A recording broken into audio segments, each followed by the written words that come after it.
From Okay. Google to ChatGPT, the new rules of marketing. Yeah. There are new rules. There are a lot of new rules. I think it's inevitable. I think with the rise of AI, it started off small, but now it's in our day to day.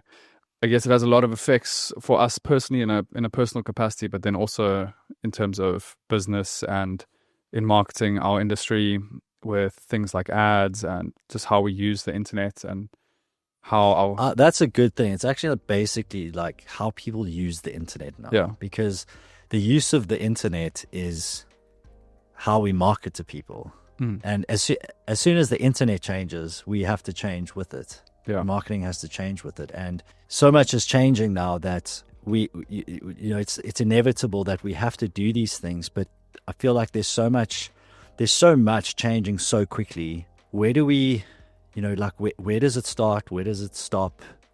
What should we be focusing on? When we say from Google to ChatGPT, it's everything else in between as well. And there are new rules for how we have to do things now. Yeah. So I think the perfect example of this is buzzwords like SEO are out the window. It's not a thing anymore. it's a thing. It's not out the window. Okay, because scrap that. No, it's fine because that is the way people are thinking, and I think that's the general trend. It's like, oh, SEO is out, Google ads are out, and they aren't out. Yeah. There's just new rules for it because they're still there and they're still influencing. SEO is still influencing AEO, which is another goddamn acronym. Yeah, it's just another. It's like the answering engine optimization. Yeah, the new layer. It's like, and we get dictated to by the Googles, etc., and we've got to conform, and that's cool. But there are other things that are happening now as well, which we'll get to later in this podcast. But just starting with paid ads, SEO, what is that starting to look like? Because when people are searching for things now, Google's its AEO is giving responses. Yeah. But now, how do you get into those responses? That's now the golden, the idol that we're all searching for. Yeah. How do we get into those? And if you're not one of these big monopolies that owns your market, how are you able to get your name appearing there? Yeah. So you're actually asking real questions because you're getting real answers. So you'd type in like who's the best real estate agent to use in X area. And you get a full answer saying like based off of whatever in this area, like this is who, and it's all that like AI overview that is scraping the internet in its own capacity and then choosing based off of certain criteria, telling that person that's searching that this is the answer. As opposed to normally then you'd get pop-ups of like maybe CBRE and all these things like based on like how the websites have ranked, and that's how you had to make the thing. That's how we've been doing it for so many years. But you were never actually getting answers. Well, no, because you were just getting the guys who are doing SEO the best. Yeah. So you'd know, they just have a good website. But now, hold on, because you're treating Google's answer like it isn't SEO. You're treating it like it's your mate, and he's like, hey, you should use this because he paid me a little bit extra income last month, so I'm going to suggest it to all my friends. It's more personable, so you trust it. It's not actually how it's working. It seems that way. But how much can you trust Google's AI and their answer engine optimization? Because AI is not real. Do you know what I mean? It's not a human being sitting there like quickly Googling shit. Yeah. Like it's systems, it's algorithms, and it's doing SEO, but differently. It's taking all of those different things in order to find this answer. It's looking at a bunch of different things to be like, what, of everything that I've trawled and I've scraped and all of the information that I can find, this seems to be like the best one because I've looked at like publications, I've looked at Reddit, I've looked at websites that speak to me in the way I want it to speak to me. It's looking at the tone that's used in these blogs and how they're written. It's looking at video, it's looking at YouTube, it's like looking at all these things. Yeah. So it's still search engine optimization. It's just a different format of that now. So how you start ranking becomes way more difficult. It's way more difficult, and it's generally still the guys that were doing the best SEO they're still getting those top slots in the AEO now that Google's suggesting. So you've probably got I don't know if you've got a better chance at being listed in those answers, but there's an opportunity now to get involved in all of that, because if you ask it like, how do I get ranked, it's going to tell you, and you need to go out and do those things. It just takes a lot of effort, and you probably got to spend a little bit of money, because it's more complicated. It's definitely more complicated. You can't just write more blog content and do all those things. It has to be more authentic, which I mean, that's the thing. I think the whole sort of angle of that authenticity is, we treat the AI overviews as if it was almost like a person going into a crowd and like chatting to everyone and getting a group consensus and being like, okay, this is based on what everyone thinks, this is the right thing. Yeah. And how it is a game changer is because you can't do that by just being your own voice and just saying like, I'm like, we trustworthy, so you can't just go and speak about yourself. You actually need other people to speak about you and other sources to then all just verify that. Yeah. And then it's like, okay, based off of like the fact that everyone thinks that consensus. That's a hard thing to do. Yeah. That's a really hard thing to do. Yeah. So in some ways, I think there are ways to go about it in terms of putting some spend behind it, putting more work into like SEO. But in many ways, I think you also need to focus on like being a good person and doing what you say, Yeah, just be a good person, be a good brand. Yeah, be good. Because you can do all these things, and then people on the internet are saying that, oh no, you actually like suck. Shit, and you suck. Yeah. And they're like, oh man, Mr. AI or Mrs. Doesn't AI. dig me now. Yeah. It's like your Uber rating. Exactly. Yeah. But the thing is, it's about, and this sounds quite crazy, but it's about doing everything now and doing it well and doing it the way AI wants you to do it. And use AI to do everything. Yeah, well, absolutely. Yeah. We got our first lead from ChatGPT. So someone typed in, commercial real estate marketing agency, and it listed us, right? Which to me tells me like we're doing a good job with our marketing. We're doing podcasts like this. We're doing video content. We're running ads. We do blogs. We've got a well-optimized website. We write the way that AI wants. Yeah. And even, even little things like winning awards and stuff like that. So then companies that have like your name next to like top agencies, those are like the sightings. Yeah. That's credibility, right? Because it's giving AI this credibility. It's like these guys are in all these places. Yeah. And they do a lot. They do a lot of the right things. So that's a green flag for the AI. It's like, cool, like I'm going to suggest them. They're not a ton of competitors. So, these guys sound like the most legit. We could be hoodwinking that AI completely. So that's the next thing I want to talk about is the trust element. So when you're using your GPTs, etc., even the Google, when you're searching on Google, it lies. And we've spoken about this before. So it's AI. AI. It is the greatest people pleaser of all time. It will tell you what you want to hear. Yeah, it doesn't say no. And I've actually now, like, because I use it so much, it annoys the hell out of me when it starts doing this. And then what I'll actually do is I'll go to Google and I will search. Tell on them. I will speak to the manager. Yeah. I'll search that topic and I'll actually go and find some SEO articles that are just neutral. And yes, it's like, because I just want to hear a neutral answer to this. I don't want you to just tell me what I want to hear. I don't want to hear a stance. So I'm kind of like been using a little bit of both. So I'm not saying like SEO is not going anywhere just yet because it's still being used. But I think there's going to be a bit of an amalgamation of both. Do you know what I mean? It's like, okay, like my AI is just, it keeps telling me the same shit. I want to go get a different opinion from Google. And then I'm going to go find an article that was written by a company that specializes in this industry or in this topic.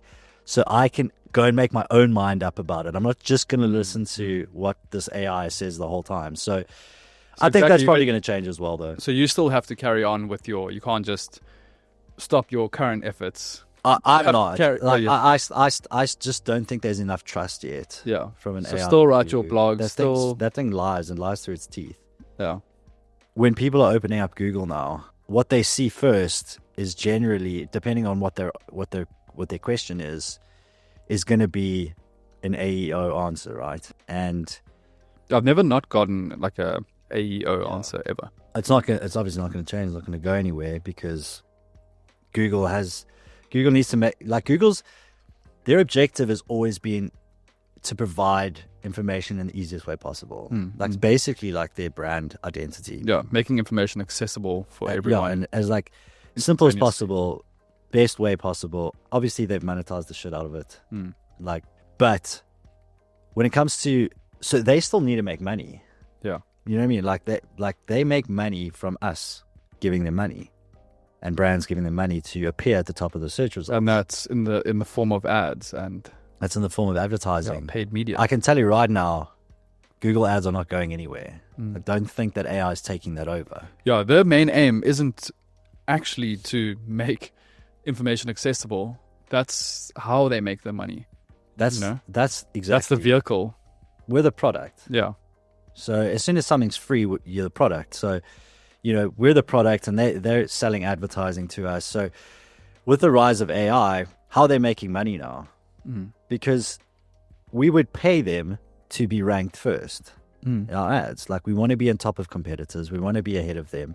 We want to rank above competitors in the industry. So now the answer engine optimization is taking over and you're getting those answers, but no one's paying for that. Yeah. They're doing that for gratis, for free. And everyone is sitting here thinking, how can we get into that AI overview recommendation? Right. That's like VIP golden circle. Yeah. Like you're in the butter there. Yeah, you are. But at the same time, the visibility on a Google page there's still a lot of, advertising space there. So ads are still appearing and we're still running ads and they're still working. Yes. Yeah. Maybe those results are obviously down, it's never not going to change because of such a massive thing that's happened. But when you think about Google paid ads and how that starts to work now, that's how Google are going to keep making money unless they can start to figure out how they monetize. Or they'll come up with a different structure of ad. Yeah. But the ads are still going to be there and we're always going to be fighting for some sort of ranking or space. Definitely. So it's quite cool to see, like, they'll definitely have some sort of thing. Like maybe they'll be in that overview, like a paid sort of promotion, like try this, but it's like a sponsored maybe slot. Who knows what's coming? Who knows what's coming? Some people maybe aren't even using Google anymore. They're just using ChatGPT or Gemini or whatever, never opening Google. Yeah. So what's the answer to that? You know what I mean? Because, and this kind of comes back to the trust elements a little bit more. I'll often ask it to reference things and send me links, so I want to know where it's derived this information from so that I know it's not bullshitting. Yeah, you can't just be like, because ChatGPT said it. It's like, exactly. No. Like that's a very dangerous game to play. Because it's a people pleaser. So asking it to reference, send me the links. Where did you find this information? Once you click on those links, then a whole different thing starts because you're going to those websites and those are the guys that are being ranked in the GPTs, which is where you want to be, right? Like you want to be appearing there. You want to be in those searches when people are asking those questions in those GPTs, not just on Google. It's kind of wild how you can use ChatGPT, but you don't have to ChatGPT, the company, like is it OpenAI? OpenAI, yeah. Like they don't have to reference anything. Like I think back to like Varsity, how like you would have an assignment and you would say these things, and you'd have to, like you'd fail if you didn't have like the. Well, they just say like they've got that. Their little blurb at the bottom. It's like, ChatGPT can make mistakes. It's like, oh, okay, cool. That's great. Yeah. That's cool. So how do I know when it's making a mistake? How do I know that? When is it going to make a mistake? I don't know. We don't know, but it can.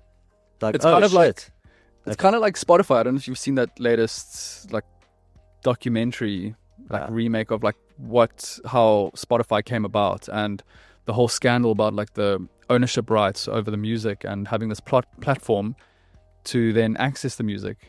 And people were up in arms about like, you know, that like you don't own, like you're not paying the artists. How dare you have the music on the site? Yeah.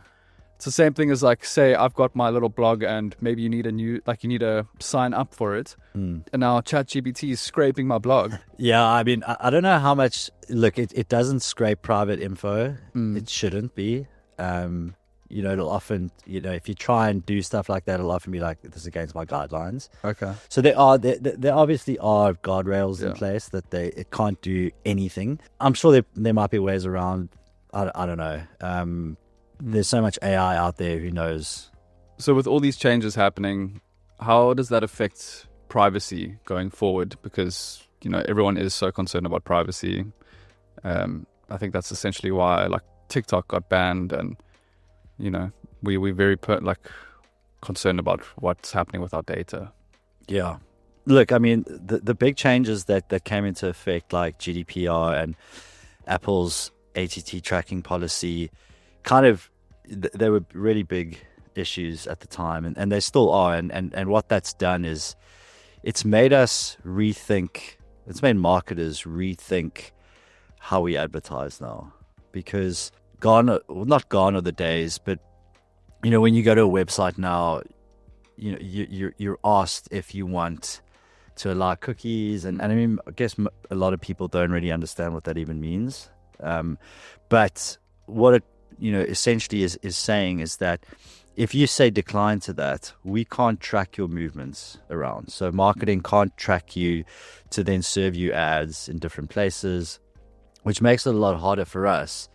But at the same time, potentially making advertising better, I think, in a way, because I think it's allowing brands to, not allowing, but it's stopping brands from being lazy as well. And companies from being lazy, because you now have to create something that is a lot more valuable, I think. So going into the second part of this, let's talk about redefining paid ads and the rise of first-party strategies. So that's the world we live in now. Obviously, the whole AI side, we're dealing with that, and that's exciting. But then what's been around for a little bit still is how paid media has been redefined over the last few years, especially since all the major data breaches that have happened, which has really made the world and advertisers and governments rethink how marketing and digital advertising and the platforms are using people's data, because people want a bit more control of how their data is being used across the internet. You go online, you fill in a form, you know, this company gets your details. What do they then do with that? You know, but it's not even just that. You know, that is now first party data, which we'll talk about, which is really, really significant. But without even doing anything, cookies allow us to track you across your movements across the internet. So we're able to advertise to you at these different stages through programmatic advertising and all of these different things through Google, and, you know, Meta and LinkedIn, etc. But what's the biggest significant change has been the likes of GDPR and Apple's ATT, and those privacy changes have given more power to the consumer, so the everyday person, where they're able now to say, I don't want you to track my movements. Like, I want to stay more anonymous when I'm you know, browsing on the web. And that obviously makes it more difficult for us to then show you ads across that journey, and it impacts the way we build funnels. And it's purely because, I mean, there's no other reason why you would want to have someone tracked other than to advertise to them. And for us as a consumer, like when we on a website, we might be reading a cute blog about a recipe or something on how to make the best butter chicken or something. And all of a sudden you're like... For dinner last night, actually. Oh, did you? Nice. Good reference. I love butter chicken. And all of a sudden you like now consenting to being advertised to, when you're just trying to like get some piece of information, and then you go to the next site and you're now making mojitos, how to make the best mojito. Yes, and I'll also let you advertise. It's the same way as like, you know how people that I might bump into you, or you might bump into me, and I'll say sorry to you. It's like how like you have that sort of, you're so quick to say sorry, you're so quick to say you accept cookies, and you're like, oh yes, I'll give you my information, and now we're like, no, well, I'm not sorry. I always liken it to like the first time a horse was ever ridden. You know, someone just got in the back of a horse, and I was just like, whoa, what's going on here? It's like in the beginning of when these platforms started, they were just like, cool, we're just going to track you. We're not going to tell you. Okay. We're going to call it cookie. We're going to cook it. It sounds nice. Yeah, you know what I mean? Yeah. So, and people didn't even know. And I remember when like the programmatic stuff started, just giving my age away a little bit, but people like, how are they doing this? You know, people like, there was no consent. There was nothing around it. You were just tracked. And great. Platforms made a ton of money. Brands made a ton of money. Marketing agencies made a lot of money. But now, you know, the European government with GDPR, Apple, like, whoa. Like, we're not mates with you, Meta and Google. Like, you need to sort this out. So Apple like, no, sorry. We're going to give people the control over the data that they need. And now, when that happened, like, I mean, I remember when that news came out, it was massive. Everyone was like, what the hell are we going to do? You know, how are we going to keep serving the right content to people so that they keep buying products? So what that did was it forced us to rethink how we advertise and how we market to people on the web. So that kind of leads into what we call first-party data.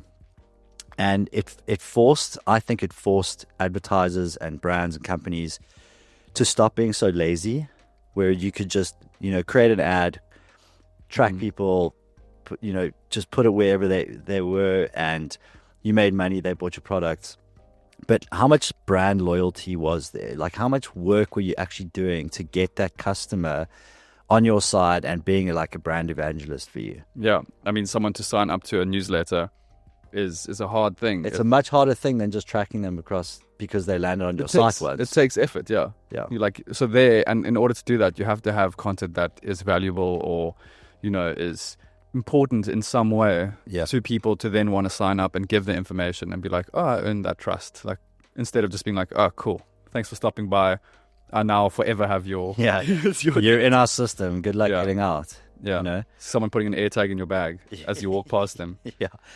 And, you know, so if you're a commercial real estate company or a brokerage, and it's a lot harder for you to now advertise to your potential, you know, advertising those potential listings. If you've got a certain demographic that you're targeting, that's your sort of ideal customer profile, your core audience, it's now more difficult to show the listings if you're, you know, doing that to that audience throughout that customer journey and throughout the funnel. So what that's making us do is start to look at those audiences and say, okay, what do these people really want? Like, how can we actually provide as much value to them as possible? So that's now forcing us to, how do we now get their first party data? And the first party data is getting them to, you know, give us consent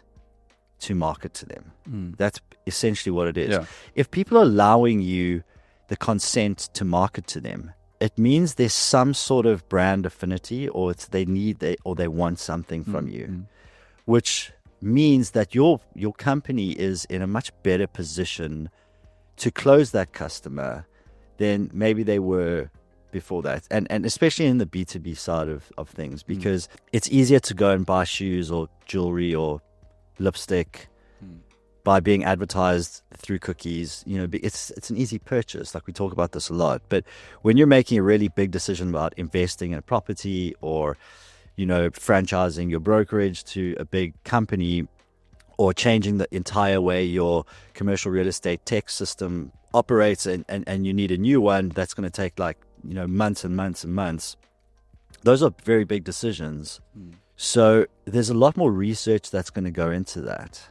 And the companies that are doing the job in terms of nurturing that audience are the ones that are going to win now, because they're having to put a lot more effort into getting that customer on their side. Yeah, and getting that customer on the side by means of like a blog or getting someone to sign up to a newsletter, that's already a warmer lead than someone just visiting your site. So whether they show intent by signing up for something, that's already like one step or two steps ahead of someone that's just passed through and accepted the cookies. They're definitely like they went an extra mile to do that, and then to reach out to them or to then now take them down that funnel is a lot. They're a little bit further down. Oh, it's a lot easier. A lot easier. It's much easier for the sales team as well. Now I'm going to throw another spanner in the works. Now it gets even more difficult, because what's starting to happen now is that people don't even want to fill in forms anymore. Because firstly of the privacy issue. So yes, we want first party data and want people to sign up, but most of the time people don't know where that their data is actually going, how that company is using that data. Yeah, we have a big distrust towards companies and our data. Yeah.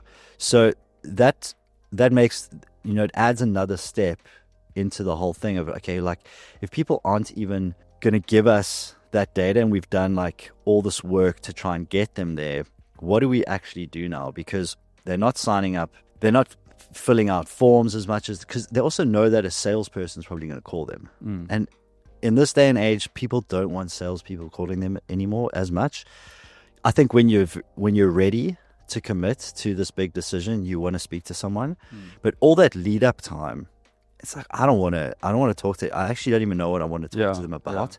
So you need to give them so much information before they're ready to make that move. But you have to do it in a way that makes the user experience really enjoyable and easy. So it becomes really, really complicated if you're in B2B, unless someone knows exactly what they want. The CRE technology and the SaaS side of things is slightly easier, because generally you would be offering a free trial or a demo or something like that. There's also fewer options out there. Yeah, there are. And it's easier if you're a technology company, because people generally understand, like, if I sign up for this, I'm going to trial this thing for a couple of weeks and then I'll make a decision. I don't necessarily have to talk to anyone. I'm not giving my credit card details away. But if you're making a very big decision and a company is just asking you for your info, you pretty much know that someone's going to be calling you, and then there's pressure on you to make a decision. So the barrier to entry is difficult. The call to actions that we use now they need to be very, very smart. So first party data is like the gold standard that we're looking for. Like, this is what we need, because we're able to build really highly customized intent-based audience segments, and we can use those lists to then target them with advertising, with our campaigns, with the ads that they're seeing, because we have that consent. So refreshing for us as a marketing agency. Just like, it's reassuring knowing that, like having a proper strategy and a creative angle department, whatever, that can work towards that. That's not going away.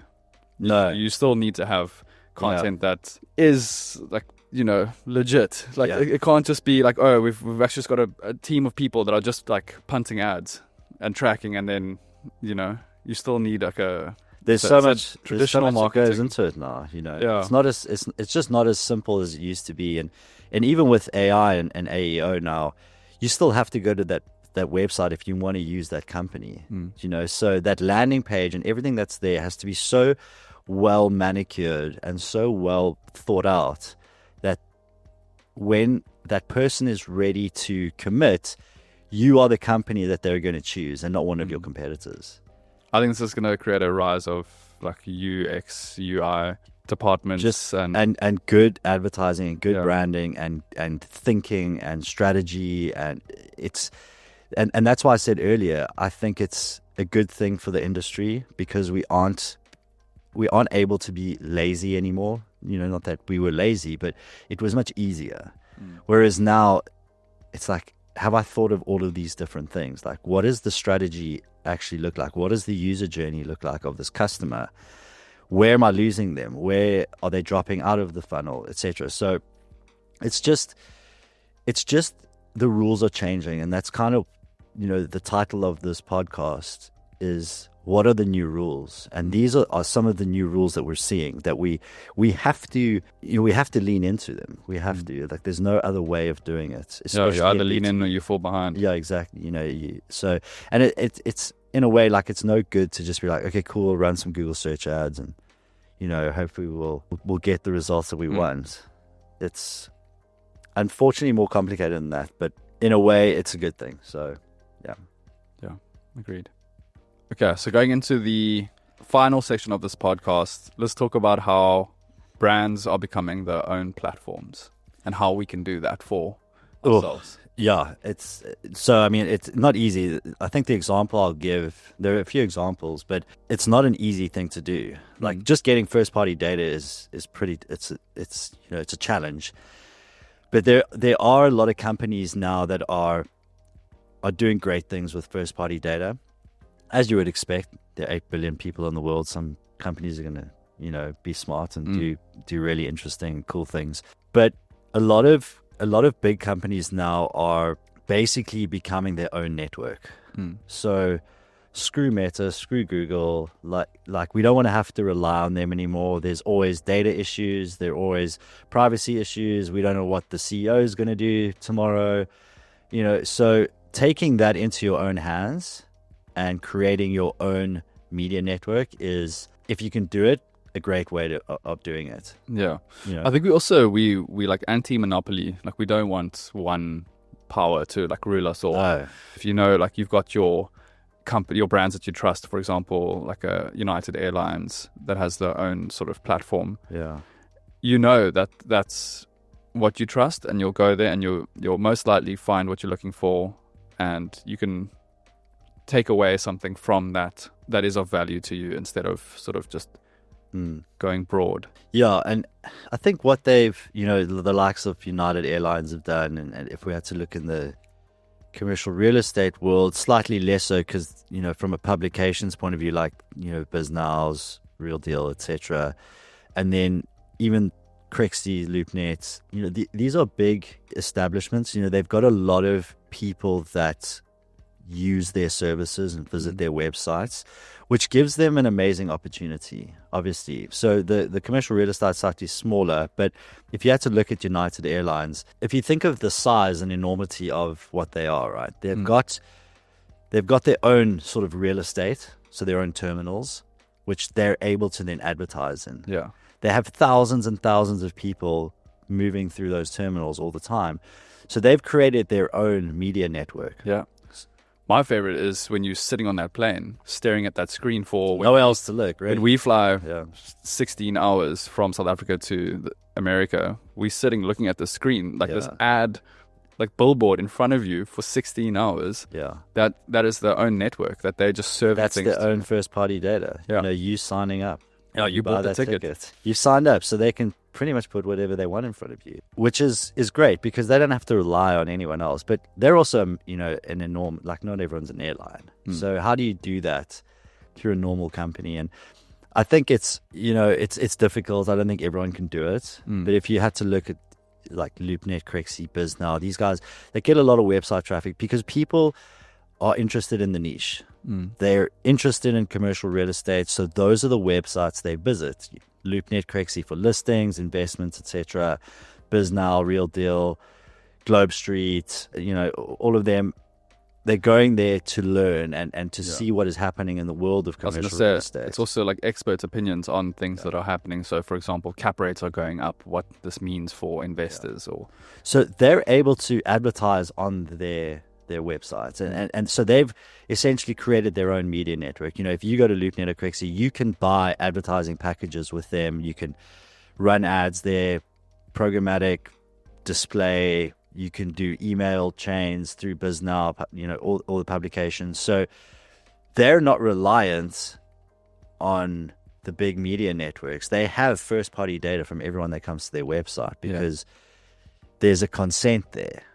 Do you know what I mean? Like, if you're signing up, you're like, cool, I'm giving you my data. You can basically do whatever you want with it. I mean, not whatever you want, but I mean, that's also a huge gray area. But it's becoming, that's kind of where things are shifting now. It's a bit of a full circle moment because that's how things were. Yeah. And that was like the push. You wanted everyone to come to your website. And then we were like, okay, no, we don't trust these people, whatever. We want multiple opinions. So we started going to like using the whole internet in a way where like you're not just going to one site. And now we're like, oh, that was too much. Like we're coming back. Like let's just have our limited options that we trust and know. But with that comes a power as well. Yeah, lest we forget that they had the power. Because now they're like, cool, we've got power over this community. So they can charge whatever the hell they want, which is, that's the problem. It's that Meta, Microsoft, Google, they're cheap.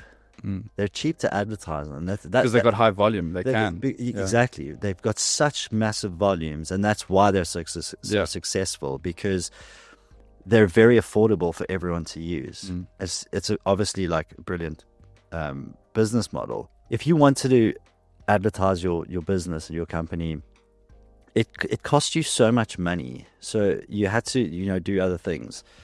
But only the really big guys could essentially afford advertising. They'd go to the big advertising firms, they'd spend a ton of money, they'd have billboards, TV ads, newspaper, magazine ads, etc. And then the internet came about and the opportunity just bloomed in front of everyone. It's like, we can, there's millions and millions of people using this. We can put ads. And when that started, it changed everything. It obviously changed the entire landscape, and advertising became affordable to everyone. It became, the platforms, because they had such mass adoption, enabled them to make advertising cheap.